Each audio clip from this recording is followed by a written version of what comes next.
Alright, so welcome to part 2. So these are the 3 plugins that I have chosen to compare against the Warm Audio bus compressor. And if you haven't checked out part 1, I would suggest maybe checking that one out. And just like in the last video, basically the same rule applies. So everything that I can match perfectly, like the attack, release, and ratio settings are all the same. I'm also not using any high-pass filtering for the sidechain. Thresholds are going to vary because the compression starts to act at different levels on each of the plugins and on the hardware device. And I'll be exporting the audio from the project and importing it into the video project so that when the video is playing back on YouTube, it's more accurate. And lastly, just like with the plugin shootout, I'm not using any coloration that all the plugins and all the hardware doesn't equally have. So I'm not using the engage transformers in any of these tests. That is something that I will maybe demonstrate and go through for part 3 when I do an actual review of the Warm Audio bus compressor. So let's dive in and have a listen.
If you wanna love me, just keep your body moving.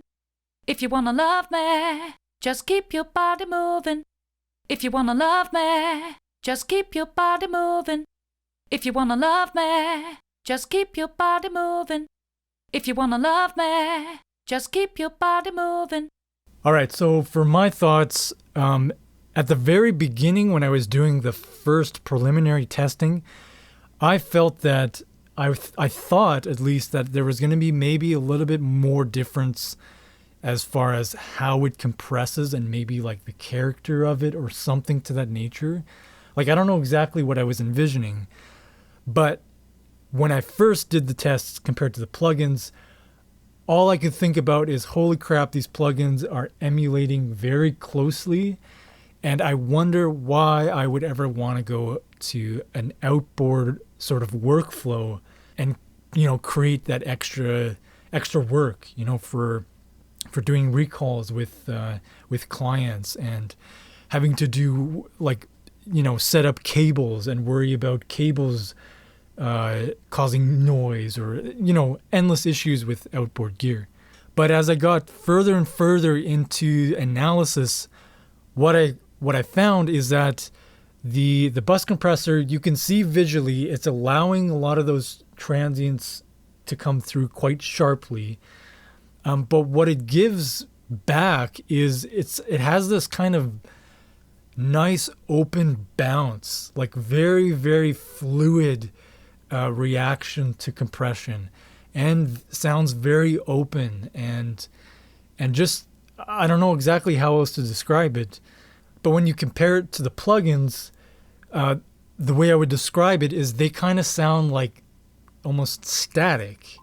Like the gain reduction is happening, and you can hear that difference, but it almost feels like it's turning it down very, very surgically, if that makes sense.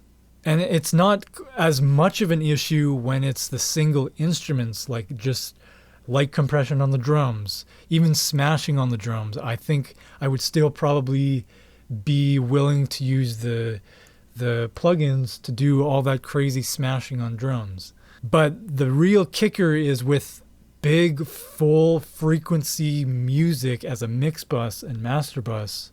It just reacts so much more fluidly, and there's a type of bounce that it has, which is just very, very pleasant. And I've also done some preliminary testing on some rock music and stoner rock music, and with big chunky guitars and big fat drums.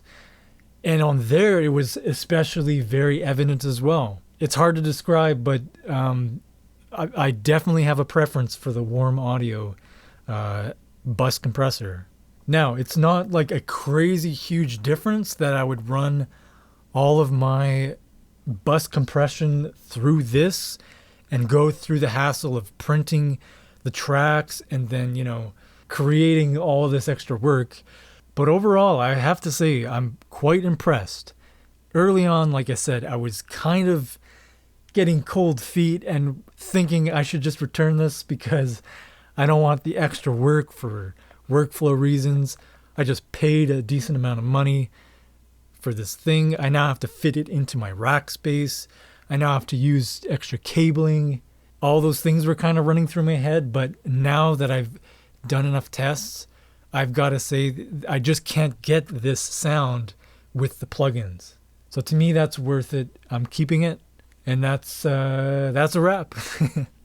And I'm curious to know what you thought. If you could hear the difference, let me know in the comments down below.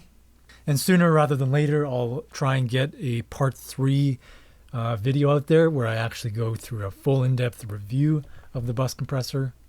But until then, thanks for watching. Take care and bye-bye.